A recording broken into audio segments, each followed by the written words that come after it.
Hello everyone, myself Ranjan Pandey. Welcome to commerce scholars. आज हम discuss करने वाले हैं पार्टनरशिप का next topic, that is profit and loss appropriation account. देखिए, ये सीए फाउंडेशन में भी है, ट्वेल्थ में भी है एंड बीकॉम में भी है, तो इसका वेटेज बहुत ज़्यादा है और ये बहुत इंपॉर्टेंट है।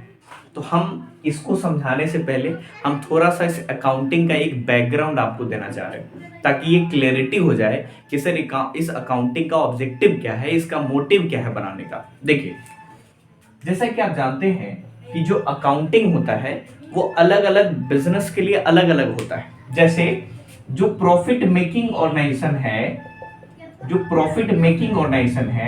प्रॉफिट जनरेट करती है, वो तीन टाइप से उसका क्लासिफिकेशन होता है। एक होता है कंपनी, और एक जो दोनों साथ में रखते हैं, पार्टनरशिप और सोल प्रोप्राइटरशिप। तो ये जो दो अकाउंटिंग है, इन दोनों का अकाउंटिंग साथ में होता है। कंपनी का अकाउंट्स आप सेपरेट बनाते हैं। दूसरा जो एनपीओ है, NPO means non profit organisation, उसके लिए एक सेपरेट फाइनल अकाउंट्स बनता है, तो उसका एक सेपरेट फाइनल अकाउंट होता है। क्लियर है? तो अभी जो हम सीखने वाले हैं वो प्रॉफिट मेकिंग इंस्टीट्यूशन का, ऑर्गेनाइजेशन का सोल प्रोप्राइटरशिप और पार्टनरशिप वाला अकाउंटिंग। क्लियर है? देखिए, जैसे ही आप अकाउंटिंग करना स्टार्ट करते हैं और फाइनल अकाउंट्स तक पहुंचते हैं, तो फाइनल अकाउंट्स तक या आप सोल प्रोप्राइटरशिप का अकाउंटिंग करें या पार्टनरशिप का अकाउंटिंग करें, दोनों सेम होता है, दोनों कॉमन होता है। मतलब कोई भी स्पेसिफिक टॉपिक आपको पढ़ने को नहीं मिलेगा कि हाँ ये पार्टनरशिप में डिफरेंट है और सोल प्रोप्राइटरशिप में डिफरेंट है।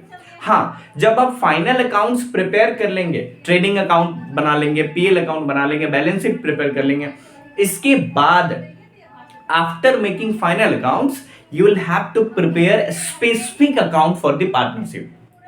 थोड़ा सा एक दो अकाउंट्स पार्टनरशिप के लिए स्पेसिफिक होता है, बाकी सब कॉमन है। तो आज उसी स्पेसिफिक पार्टनरशिप का जो अकाउंटिंग है उसके बारे में हम डिस्कस करने वाले हैं, जिसका सबसे पहला टर्म है कि sir profit and loss appropriation account. तो आइए हम इसको समझते हैं। देखिए, सबसे पहले profit and loss appropriation account है क्या? तो सर जैसा कि जानते हैं कि नाम से क्लियर है, profit and loss appropriation account. और जैसा कि golden rule of journal entry आप जानते ही हैं कि हम डेबिट किसको करते हैं? All the expenses and losses. तो इसमें क्या है, ये कौन सा अकाउंट होगा, किस अकाउंट के पॉइंट ऑफ व्यू से आप डेबिट करते हैं all the expenses and losses को? तो वो होता है नॉमिनल अकाउंट्स के पॉइंट ऑफ व्यू से। तो आप एक बात दिमाग में रखिए, जो भी ऐसा अकाउंट्स आप बनाते हैं जो प्रॉफिट एंड लॉस शो करता हो, वो सब नॉमिनल अकाउंट है। चाहे आप profit and loss appropriation account की बात करें, चाहे वो रीवैल्यूएशन अकाउंट की बात करें, चाहे वो रियलाइजेशन अकाउंट की बात करें, ये सारे अकाउंट्स कौन से टाइप से अकाउंट्स है? नॉमिनल अकाउंट्स है। तो अब आइए कि सर एप्रोप्रिएशन का क्या मतलब? तो जस्ट एन एप्रोप्रिएशन है, इसका क्या मतलब? देखिए, मान लीजिए एक बिजनेस है जिसमें ए बी पार्टनर है। अब हुआ क्या, बिजनेस प्रॉफिट जनरेट कर चुकी है। अब मान लीजिए एग्जांपल के तौर पे कंपनी को 5 लाख का या फर्म को 5 लाख का प्रॉफिट हुआ।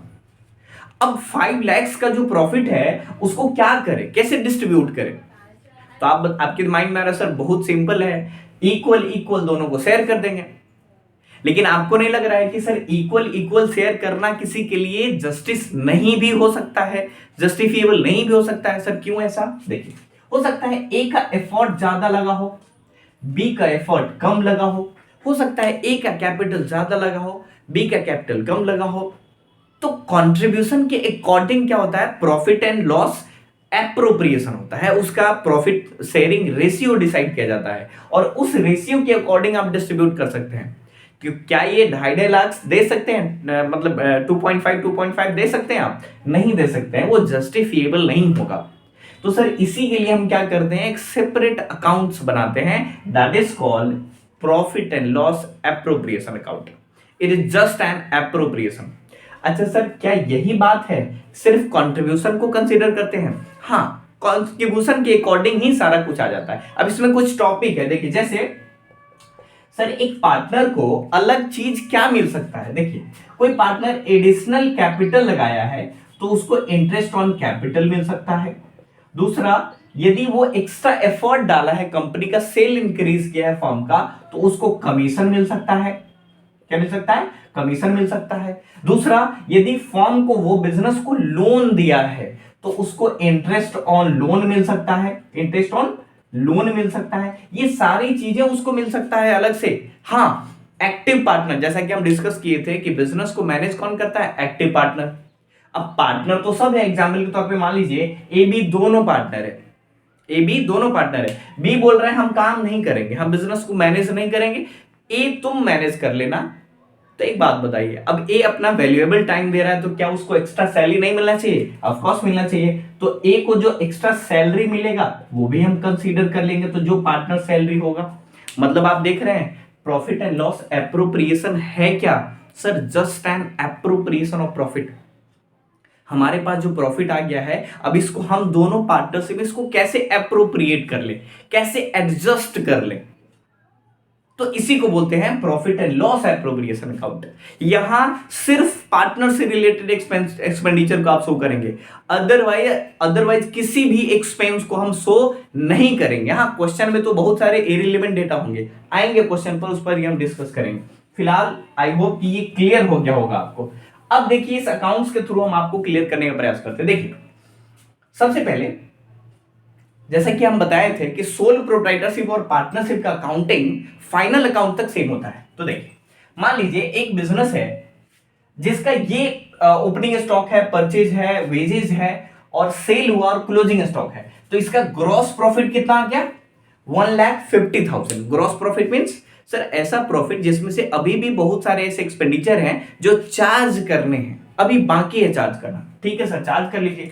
तो इस प्रॉफिट को आप कहां लेके आ गए? पीएल अकाउंट में। यहां तक ये ट्रेडिंग अकाउंट है, इसके बाद ये पीएल अकाउंट में आप प्रॉफिट को लेकर के आ गए। और आप जैसा कि जानते हैं कि एक लेजर से दूसरे लेजर में जब बैलेंस ट्रांसफर करेंगे तो वो अपोजिट ट्रांसफर होता है। तो अब इस प्रॉफिट को यहां आप लेकर के आ गए, और पीएल में जितना इनडायरेक्ट एक्सपेंसेस है उसको आप शो कर दिए। रेंट है, सैलरी है, एडवर्टीजमेंट है, कमीशन है, और इस सब 1,50,000 में से माइनस करने के बाद आपका प्रॉफिट बच रहा है 1,00,000 रुपीज। अब एक बात बताइए, 1,00,000 रुपीज यदि सोल प्रोप्राइटरशिप का होता, एग्जाम्पल के तौर पे यदि एक ही ओनर होता तब तो कोई टेंशन ही नहीं था, 1,00,000 ओनर अपने घर लेकर के चला जाता। लेकिन आपको पता है ए बी दो पार्टनर है, अब ए बी का प्रॉफिट शेयरिंग रेशियो देखना पड़ेगा। डीड के अकॉर्डिंग अकाउंटिंग होता है, तो डीड जो बोलेगा हम उसी के अकॉर्डिंग करेंगे। तो आइए फिलहाल हम डीड क्या बोलता है उसको समझ लेते हैं। तो ये एक छोटा सा हम फॉर्मेट डालते हैं पीएल एप्रोप्रिएशन अकाउंट का। ठीक है, देखिए अब क्या करेंगे, इसमें हम सारा इंफॉर्मेशन को पूरा करेंगे। सबसे पहले सर इसी प्रॉफिट को तो एप्रोप्रिएट करना है, एडजस्ट करना है। हाँ, इसी को। तो सबसे पहले क्रेडिट साइड में प्रॉफिट क्या होता है? क्रेडिट। तो बाय पीएल अकाउंट, क्योंकि ये पीएल अकाउंट से ट्रांसफर होकर के आ रहा है, तो पीएल अकाउंट। और ये भी आप याद रखेंगे, कई बार बच्चे दिमाग में नहीं, सर प्रॉफिट को कहां शो करेंगे? तो देखिए, यदि आप लेजर से लेके जा रहे हो, अपोजिट शो करना। जैसे लेजर में अभी प्रॉफिट कहां शो हो रहा है? डेबिट साइड में। ये डेबिट साइड होता है ना, लेफ्ट साइड, ये डेबिट साइड है और ये क्रेडिट साइड है। तो ये जो डेबिट साइड है इसका अपोजिट शो होगा, तो इसका डेबिट साइड है, मतलब इसका अपोजिट कौन है? Credit side. ये तो ये जो प्रॉफिट है यदि डेबिट में है और दूसरे लेजर में हम लेकर के जा रहे हैं तो उसको क्रेडिट में शो करेंगे। तो आप कहां लेकर के आए? Bye PL account. अमाउंट कितना हो जाएगा? 1,00,000। तो इस 1,00,000 को आप यहां शो कर दें। अब क्या करना है, हमको एक्सपेंडिचर चार्ज करना है। सर एक्सपेंस, हाँ फर्म के लिए एक्सपेंस ही तो होगा। अब पार्टनर को क्या करेगी? फर्म जितना एक्सपेंस है पार्टनर से रिलेटेड उसको पेमेंट कर देगी। तो सर पार्टनर से रिलेटेड क्या क्या एक्सपेंस होगा? तो देखिए, पार्टनर्स को इंटरेस्ट ऑन कैपिटल मिलेगा। सर किस किस को? यदि डीड बोलेगा दोनों को तो दोनों को दे देंगे। जैसे ए बी, ए को मिल रहा है 20,000 और बी को मिल रहा है 10,000, तो टोटल कितना हो गया? 30,000। इसको आप बाहर निकाल देंगे। अच्छा सर और कुछ मिलेगा? मान लीजिए कमीशन मिल रहा है बी को, तो बीज कमीशन, तो बी को कमीशन मिल रहा है। सर कितना मिला है? 10,000। मान लीजिए बी को कमीशन मिल रहा है 10,000। ठीक है, और क्या मिल रहा है? और क्या मिल सकता है? सर सैलरी मिल सकता है। मान लीजिए एज सैलरी, ए को सैलरी मिला है, कितना मिल रहा है? सर 10,000। ऐसे ही सिंप्लीफिकेशन के लिए हम ये डेटा ले रहे हैं। ठीक है, अब ये मैक्सिमम डेटा हो गया। अब मान लीजिए अब ऐसा कुछ नहीं है जो पेमेंट करना है, तो कई बार पार्टनर यहां रिजर्व भी बनाते हैं। अब एग्जांपल के तौर पे आप जैसे देख लीजिए 1 लाख प्रॉफिट है, इस प्रॉफिट में से 30,000 40,000 50,000 चला गया, तो 1 लाख में से 50,000 चला गया तो बचा कितना, बचा 50,000। अब डीड बोल रहा है you will have to create 5% और 10% reserves after deducting all the expenses. तो आपका सारा एक्सपेंडिचर हो चुका है, अब फर्म के पास बचा कितना पैसा 50,000, उसका 10% कितना होगा 5,000। तो मान लीजिए टू रिजर्व क्रिएट कर लीजिए, कितना 5,000। अब देखिए प्रॉफिट कितना बचा है, 1 लाख में से 55,000 चला गया, 45,000 प्रॉफिट बचा है। अब मान लीजिए बोल रहा है कि सर इसको किस रेशियो में डिस्ट्रीब्यूट करना है, मान लीजिए 3:2 का रेशियो है, कितना है 3:2। तो आप क्या करेंगे, ए और बी को 45,000 में 3:2 का शेयर कर देंगे, 3/5। तो ये कितना हो जाएगा 5 9 जा 27,000, ठीक है, और 9 2 जा तो वो कितना हो जाएगा 18,000। तो फाइनल प्रॉफिट कितना आ गया, तो यहां क्या करेंगे to profit transfer to A's capital और बीज कैपिटल, ठीक है। और अमाउंट जो है यहां पर 27,000 पहले इनर में ही दिखाएंगे आप, और फिर आउटर में आप इसको लेकर के आ जाएंगे, तो ये 45,000। अब टोटल कितना हो गया, तो टोटल 1 लाख, ठीक है। Is it okay? तो ये हो गया आपका पीएल एप्रोप्रिएशन अकाउंट, ये सिंपल, ठीक है ना। तो PL appropriation account is nothing but an appropriation of profit. अब इससे रिलेटेड बहुत सारे एमसीक्यू पूछ देगा इंटरेस्ट ऑन पार्टनर्स कैपिटल, ये क्या है, एक्सपेंस है, चार्ज है, एप्रोप्रिएशन है, नन ऑफ द अबव है। क्या है, एप्रोप्रिएशन ऑफ प्रॉफिट। कई बार बच्चे सोचते हैं सर ये एक्सपेंस है, एक्सपेंस नहीं है ये। हाँ एक्सपेंस आप कुछ देर के लिए मान जरूर रहे हो क्योंकि अकाउंटिंग करो, लेकिन ये एक्सपेंस नहीं है, ये एप्रोप्रिएशन है प्रॉफिट का ये एडजस्टमेंट है। आपस में हम इस प्रॉफिट को हम क्या कर रहे हैं, एडजस्ट कर रहे हैं as per their contribution. Clear है ना।